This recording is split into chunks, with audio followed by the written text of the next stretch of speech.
یہ روح رمضان ہے، یہ روح رمضان ہے، روح رمضان ہے، یہ روح رمضان ہے، یہ روح رمضان ہے، یہ روح رمضان ہے، روح رمضان ہے، یہ روح رمضان ہے۔ اعوذ باللہ من الشیطان اللعین الرجیم، بسم اللہ الرحمن الرحیم۔ رب اشرح لی صدری ویسر لی امری واحلل عقدۃ من لسانی یفقہوا قولی۔ الحمد للہ الذی ہدانا لحمدہ وجعلنا من اہلہ لنکون لاحسانہ من الشاکرین۔ تمام تعریف اس اللہ کے لیے، اس پروردگار کے لیے، اس رب العالمین کے لیے ہے کہ جس نے اپنی حمد و سپاس کی طرف ہماری رہنمائی فرمائی اور ہمیں حمد گزاروں میں سے قرار دیا تاکہ ہم اس کے احسانات پر شکر کرنے والوں میں محسوب ہوں اور ہمیں اس شکر کے بدلے میں نیکوکاروں کا اجر دے۔ الہی آمین۔ یہ دعا اس دعا کے بہترین جملوں میں سے اول کے جملوں میں شامل ہے کہ جو صحیفہ سجادیہ کی دعا نمبر 44 یعنی 44 ہے، جو کہ استقبال ماہ رمضان کے حوالے سے افق امامت کے چمکتے ہوئے درخشاں ستارے چوتھے امام زین العابدین علیہ السلام نے ہم تک پہنچایا۔ ماہ رمضان المبارک میں ہم سانس لے رہے ہیں اور آپ سب جانتے ہیں کہ یہ تسبیح ہے ہمارا سانس لینا بھی، کہ اس وقت میں ہر لمحہ، ہر لحظہ، ہر ساعت عبادت شمار کی جا سکتی ہے اگر دقیق دل سے ہو، اگر اس میں آپ کے تمام تر قلبی، روحانی اور باطنی توانائیاں صرف ہو رہی ہوں تو یقیناً اس کا انجام بہت بہترین ہے۔ ہم امام عصر آفیشیل چینل کے ذریعے ان کے توسط سے آپ کے سامنے حاضر ہیں اور ہماری گفتگو انشاءاللہ شہر صیام، شہر طہور، شہر تمحیص یعنی رمضان المبارک کے جو اللہ کا مہینہ ہے، خدا کا دسترخوان رحمت و برکات اس ماہ میں بچھا ہوا ہے ہر ایک کے لیے، بس فرق اتنا ہے، سوال اتنا ہے اور ضرورت اس بات کی ہے کہ اس کی طرف بڑھنے والے اپنے اندر کتنا تیار ہیں۔ ہماری پچھلے پروگرام میں جو بات ہوئی تھی وہ اس حوالے سے ہوئی تھی کہ یہ کتنا زبردست خدا کی طرف سے ہم پر احسان ہے کہ اس نے ہمیں اس ملت میں بھی قرار دیا۔ مولا اپنی دعا میں فرماتے ہیں اور یہ امتیاز خدا نے ملت اسلامیہ کو، تمام مسلمانان عالم کو بخشا ہے کہ وہ اس ملت محمدیہ اسلام کے دائرے میں ہوتے ہوئے اس ماہ رمضان کو درک کر رہے ہیں کہ ہماری زندگی میں یہ ماہ رمضان ایک مرتبہ پھر آیا ہے۔ یہ وہ مہینہ کہ جو صیام کا، تصفیے کا، تطہیر کا، عبادت و قیام کا مہینہ ہے۔ امام فرما رہے ہیں کہ وہ مہینہ کہ جس مہینے میں الذی انزل فیہ القرآن ھدی للناس وبینات من الہدی والفرقان فأبان فضیلته على سائر الشہور بما جعل له من الحرمات الموفورة والفضائل المشہورة فحرم فيه ما أحل في غيره اعظاما وحجر فيه ما أحل في غيره اعظاما۔ اللہ اکبر۔ وہ مہینہ مولا فرما رہے ہیں کہ جس میں قرآن نازل ہوا جو لوگوں کے لیے رہنما ہے۔ ہم اور آپ سب جانتے ہیں کہ یہ لیلۃ القدر ہے، شب قدر کو اسی مہینے میں رکھا گیا اور یہی وہ مہینہ ہے کہ جس میں کہ قرآن پوری طرح خدا فرماتا ہے کہ اس قرآن کو ہم نے نازل کیا ہے۔ مولا فرما رہے ہیں آگے چل کر اسی دعا میں کہ جو کہ خود یہ تمام باتیں دلیل ہیں اس بات کی کہ یہ مہینہ کتنی عظمتوں کا حامل ہے، کتنی فضیلتیں اپنے اندر رکھے ہوئے ہے کہ خدا کی طرف ان فضیلتوں کو لیتے ہوئے اور ان کو معرفت کے ساتھ درک کرتے ہوئے جب ہم بڑھیں گے تو ہم کس مقام پر پہنچیں گے۔ پھر امام فرما رہے ہیں کہ چنانچہ تمام مہینوں پر اس مہینہ کی فضیلت اور برتری ہے، ان فراواں عزتوں اور نمایاں فضیلتوں کی وجہ سے اور اس کی عظمت کے اظہار کے لیے جو چیزیں دوسرے مہینوں میں جائز تھیں وہ اس مہینے میں اللہ نے حرام کر دی۔ ہم نارملی پورے 11 مہینے سال کے بڑے آرام سے جب دل چاہے کھا سکتے ہیں، پی سکتے ہیں، کوئی ممانعت نہیں ہے، کچھ نہیں ہے، لیکن اس مہینے میں اللہ نے اس مہینے کی عظمت کی پیش نظر ہمیں اس چیز پر معمور کیا کہ ہم روزہ رکھیں، یعنی اپنے آپ کو ان چیزوں سے کہ جو نارملی ہم ہر 11 مہینوں میں کر رہے ہیں اس سے اپنے آپ کو بچانے کی کوشش کریں۔ یہ اس مہینے کی فضیلت و اہمیت ہے اور اتنا بزرگ ہے یہ مہینہ خدا کی نظر میں۔ پھر مولا فرما رہے ہیں کہ ثم فضل لیلۃ واحدۃ من لیالہ علی لیالی الف شہر وسماہا لیلۃ القدر۔ اس بارے میں ہم نے یہ جملہ مولا کا اس سے پہلے ہماری جو ایپیسوڈ تھی اس میں بھی آپ کے سامنے پیش کیا تھا کہ مولا فرما رہے ہیں کہ یہ ایسی فضیلت والا مہینہ ہے کہ پروردگار عالم نے اس کی راتوں میں سے ایک رات کو 1000 مہینوں کی راتوں پر فضیلت دی، یعنی 1000 مہینوں کی راتیں ایک طرف اور اس مہینے کی وہ رات کے جو شب قدر ہے وہ ایک طرف، اور پھر یہ کہ اس رات میں فرشتے اور روح القدس ہر اس امر کے ساتھ جو اس کا قطعی فیصلہ ہوتا ہے اس کے بندوں میں سے جس پر وہ چاہتا ہے نازل کرتا ہے، اور وہ رات سراسر سلامتی کی رات ہے جس کی برکت طلوع فجر تک دائم و برقرار ہے۔ مولا فرما رہے ہیں کہ شب قدر، لیلۃ القدر، لیلۃ القدر کیا؟ وہ رات کے جو کہ 1000 مہینوں سے زیادہ افضل ہے، جس کی ایک رات کا ثواب 1000 مہینوں سے افضل ہے۔ تو یہ جو رات ہے ہم کیا دیکھتے ہیں کہ اس رات میں آپ سب جانتے ہیں کہ رسول اللہ صلی اللہ علیہ وآلہ وسلم کے جو صحابی ہیں جناب سلیمان محمدی، وہ فجر سے لے کے عصر تک چلنے والی ہواؤں کے درمیان 1 ماہ کا سفر اختیار کرتے تھے۔ یہ بات خود اپنے اندر ایک معجزہ ہے، اس بات کے اندر ایک معجزہ ہے، یعنی اتنی شاندار، اس قدر فضیلتوں سے بھری ہوئی رات ہے۔ مولا ہماری اس طرف توجہ دلا رہے ہیں چوتھے امام کہ اس پر توجہ کریں۔ وہ رات ہے کہ جس میں انسان کو اس کی قابلیتوں اور صلاحیتوں کے مطابق ان کے مقدر کو خدا سنوارتا ہے، یعنی ہمارے ہاتھ میں کچھ چیزیں کہ ہم خود اپنے آپ کو اس مقام و منزلت تک لے جائیں کہ اللہ ہمارے مقدر کو سنوار دے۔ تو تاکید مولا یہ کر رہے کہ اس رات اس طرح بیدار بھی رہے، نہ صرف یہ کہ جسمانی طور پر آپ بیدار ہیں بلکہ آپ کا باطن، آپ کی روح، آپ کے اندر کی، یعنی آپ معنویت کے ساتھ بیدار ہیں۔ اور وہ بیداری کیا ہے؟ وہ بیداری ایسی ہے جو معنویت کے ساتھ ہو کہ جس میں توبہ ہے، استغفار ہے، اور اپنے اندر انقلاب اور بارگاہ الہی میں حاضر ہو کر خود میں اللہ کی رحمت کو حاصل کرنے کی بہتر سے بہتر صلاحیت کو پیدا کرنا۔ ہمارا کام یہ ہے کہ ہم اپنے اوپر اتنی توجہ دیں اس ماہ رمضان المبارک میں کہ اس مہینے میں ہم اپنے اندر وہ صلاحیت پیدا کریں، اپنے اندر وہ کیپیبلٹیز پیدا کریں، اپنے اندر وہ کیریکٹرسٹکس لے کر آئیں، ان کو پیدا کرنے کی کوشش کریں، اگر ہیں تو ان میں مزید ترقی کرنے کی کوشش کریں کہ جب ہم اس لیاقت کو اپنے اندر پیدا کر لیں گے کہ جو قرب الہی کی طرف ہمیں لے جائے، تو پھر ایسا ہی شخص ہے کہ جو اس ایک رات میں 1000 مہینوں کا سفر طے کر لے گا۔ جناب سلمان محمدی کی مثال ہم نے آپ کے سامنے رکھی ہے، تو جناب سلمان محمدی ایک فجر سے لے کر عصر تک کی چلنے والی ہواؤں میں 1 ماہ کا سفر طے کرتے تھے۔ تو ایک مومن جو ماہ رمضان کو درک کر رہا ہے، امام زین العابدین فرما رہے ہیں کہ بس جب وہ معرفت کے ساتھ اپنے اندر وہ لیاقت، وہ بیداری، اپنے اندر وہ صلاحیت، اپنے اندر وہ ظرف اور قابلیت پیدا کرے گا، تو پھر وہ اس جگہ پر ہوگا، اس مقام پر ہوگا کہ وہ شب قدر میں مومن 1 مہینے کا سفر،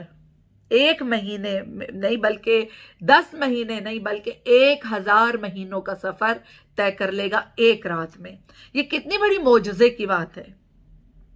کہ ہم شب قدر میں اپنی پوری تمام تر توانائیوں اور قوتوں کے ساتھ متوجہ بپروردگار اس کی بارگاہ میں حاضر ہو کر ولایت امیر المؤمنین و اہل بیت اطہار کے سائے میں رہتے ہوئے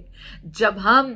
اس ایک رات میں داخل ہوتے ہیں تو ہم 1000 مہینوں کا سفر طے کر سکتے ہیں۔ یہ شب قدر امام صادق علیہ السلام خود فرماتے ہیں کہ کیا ہے کہ یہ معطر ہے، صرف اس کی ہوا معطر نہیں ہے بلکہ یہ از خود جو شب قدر میں جو کچھ ہے وہ معطر ہے۔ تو نیکوکار انسان جو کہ قلب قرآن اور نور ولایت آل محمد علیہ السلام رکھتا ہو، وہ اپنے کردار کو معطر کرے گا اس ماہ رمضان میں، اس کے کردار سے خوشبو آل ابا آئے گی۔ یہ رمضان تربیت کا مہینہ ہے، یہ رمضان خود سازی کا مہینہ ہے، یہ رمضان اللہ کے دسترخوان پر بیٹھنے والوں کا مہینہ، اور اللہ کے دسترخوان پر کوئی بے ادب نہیں بیٹھ سکتا، کوئی بد لحاظ نہیں بیٹھ سکتا، کوئی بدتمیز نہیں بیٹھ سکتا۔ یعنی وہ چیزیں کہ جو خود سازی کی طرف ہماری توجہات مبذول کروائیں، ان چیزوں کی طرف ہمیں جانا ہے اس ماہ رمضان المبارک میں۔ اس ماہ کی پہچان اور معرفت کے ساتھ، یعنی جس ماہ میں ہم زندگی کو گزار رہے ہیں، ہماری نگاہ حرام کی طرف نہ اٹھے، ہمارے کان حرام کی طرف نہ جائیں، اس کو حرام کی طرف کوئی چیز نہ سنیں، ہماری زبان سے حرام لفظ جاری نہ ہوں، ہماری کردار سے حرام کی بدبو نہ آئے، بلکہ یہ ماہ رمضان ہمارے کردار کو معطر کر دے۔ فاطمہ زہرا کے فرزند امام زین العابدین علیہ السلام کے الفاظ ہیں، کیا خوبصورت الفاظ ہے، کیا منزہ الفاظ ہے، اس لیے کہ کلام الامام امام الکلام ہے۔ آپ ایک ایک لفظ پر غور کیجئے گا، اور آپ سے ضرور درخواست کریں گے کہ ہم 20 منٹ میں آپ کو پوری صحیفہ سجادیہ کی یہ جو دعا ہے 44 دعا، اس کو کمپلیٹلی کور نہیں کر پائیں گے، مگر آپ اس کو پڑھیے۔ یہ استقبال ماہ رمضان کی دعا ہے، اور کس طرح اس میں ہم داخل ہو رہے ہیں اس رمضان میں، اس کو کیسے گزار رہے ہیں، اس میں روزہ کس کے لیے ہے، یہ بھی اس کی ایک درک کرنے اور اس کا عرفان حاصل کرنے والی بات ہے، نقطہ ہے کہ ہم کس لیے روزہ رکھ رہے ہیں۔ خدا فرماتا ہے الصوم لی، روزہ کس لیے ہے؟ روزہ میرے لیے، یعنی خدا کے لیے، معبود پر حق کے لیے، وہ جو تمام عالمین کا رب ہے، روزہ اس کے لیے ہے۔ تو جب اس کے لیے روزہ ہے تو وہ تو ہماری ہر حرکت سے واقف ہے، وہ ہمارے وجود کی ہر حرکت کو جانتا ہے، وہ ہمارے نفس کی ہر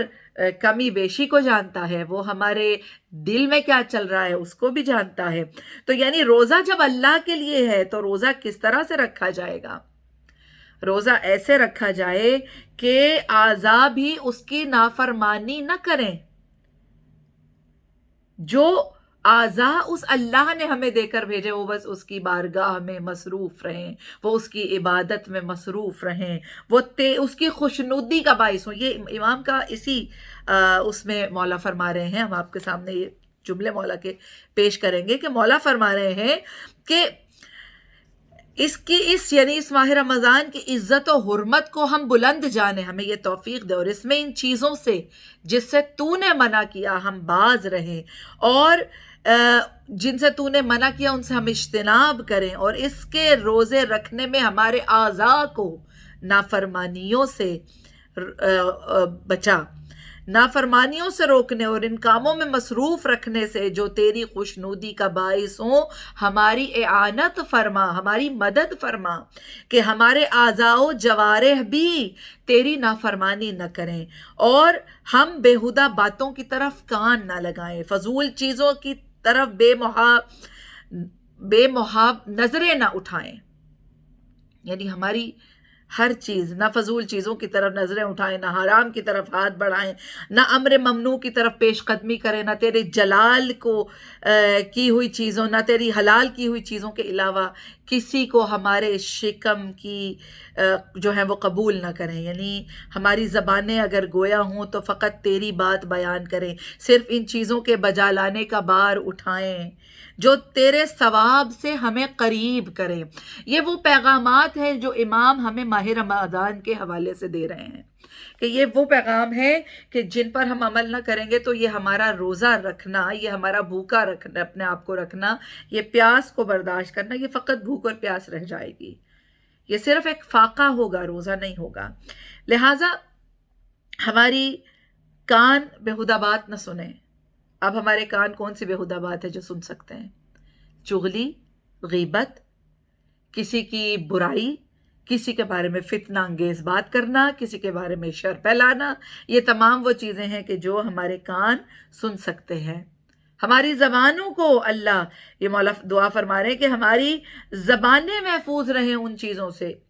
کہ فقط وہ اگر زبانیں گویا ہوں تو تیرا ذکر کریں، اور جس زبان پر ذکر خدا ہو، ذکر الہی ہو، ذکر پروردگار رب العالمین ہو، وہی زبانیں اگر ماہ رمضان میں یہ تمام چیزیں قبیح اعمال انجام دے رہی ہیں تو پھر اس کا روزہ کیسا ہے؟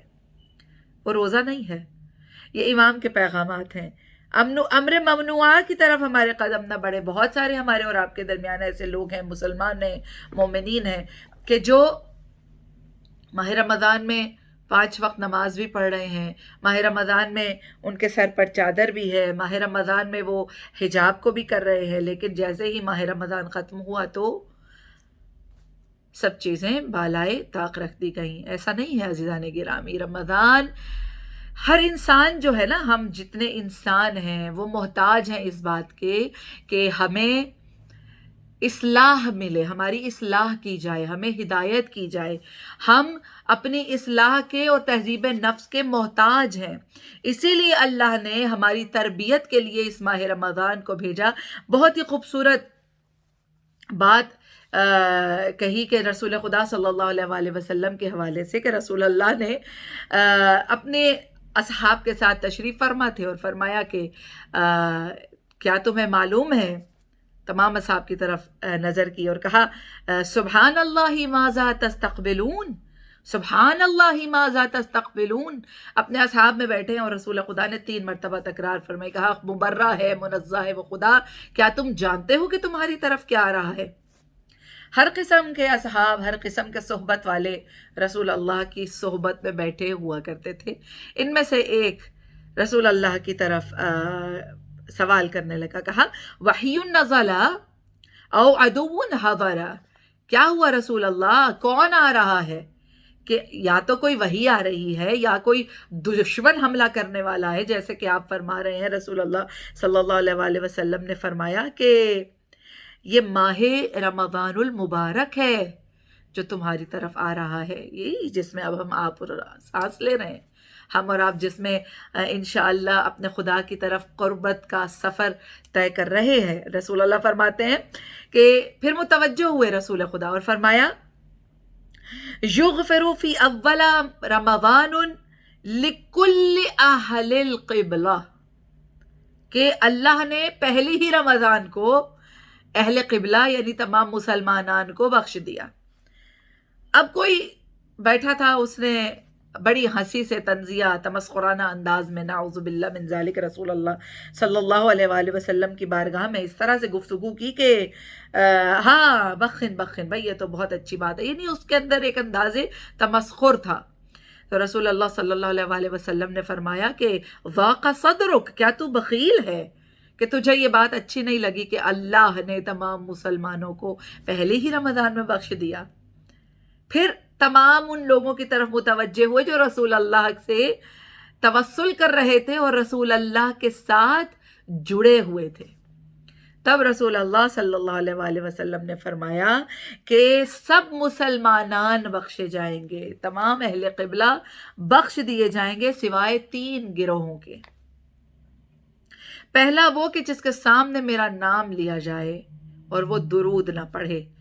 صلی اللہ علیہ وآلہ وسلم. رسول اللہ فرماتے ہیں کہ یعنی جب میرا نام آئے اور کوئی درود نہ پڑھے تو اس کا کیا مطلب ہے؟ اس کا مطلب یہ ہے کہ وہ میرے حق کو ادا نہیں کر رہا ہے، اور جو درود میرے نام آنے کے بعد نہیں پڑھ رہا ہے وہ مجھ پر یقین کامل ہی نہیں رکھتا ہے، وہ مجھ پر اعتقاد ہی نہیں رکھتا ہے جیسا کہ حق ہے. دوسرا گروہ